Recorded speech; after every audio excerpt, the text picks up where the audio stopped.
It's a fact. Some of the most popular music we've ever heard is all about the bass line. And I recall a summer during high school when this bass line was everywhere.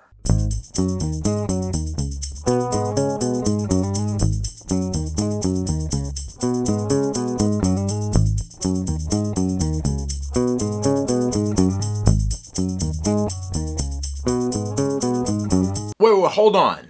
There's something missing. Ah, yes. Now I remember it. Released in 1990, Groove Is in the Heart by the group Deee-Lite would go on to become a world-famous, iconic hit dance record. Number 1 in Australia, number 1 in Canada, number 2 in the UK, and number 4 in the US. And the song includes guest appearances by Maceo Parker, Fred Wesley, Bootsy Collins, and Q-Tip. It goes without saying that this is one of the most recognizable bass lines of the last 35 years. But why?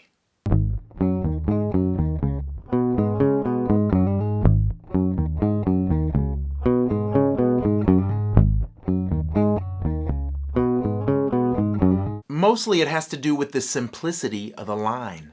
It only utilizes 5 pitches and simple 8th note rhythms that communicate the pulse. But the real question is, who played bass? There seems to be a commonly held belief that since Bootsy contributed vocals and is seen holding a bass in the video, he must have played on the track. This is not correct. He did not play bass on this track, in fact. The sample that this bass line was taken from is actually a lesser-known album by the great jazz pianist Herbie Hancock. In 1966, he was enlisted by director Michelangelo Antonioni to compose and perform music for his film Blow Up. What he came up with was an interesting mix of jazz, boogaloo, and rock and roll, including this short track.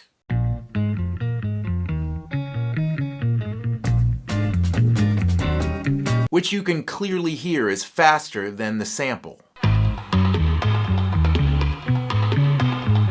But makes for a clean sample before the rest of the band comes in. And when the band does come in, you can hear that this bass line was conceived over a 2-chord pattern.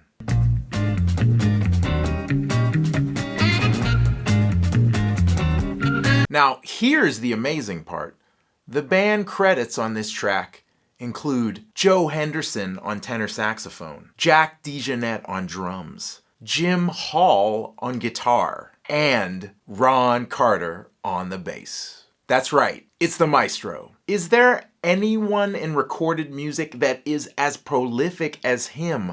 I mean, at this point, it wouldn't shock me if I found out he played on a Kiss record. He's that dude. As far as the track goes, that bass line was only one of the great pieces of music that it sampled. There's some Ralph McDonald in there, along with some percussion from the great Ray Barretto. And they lifted that drum groove and that slide whistle from a killing Vernon Burch record.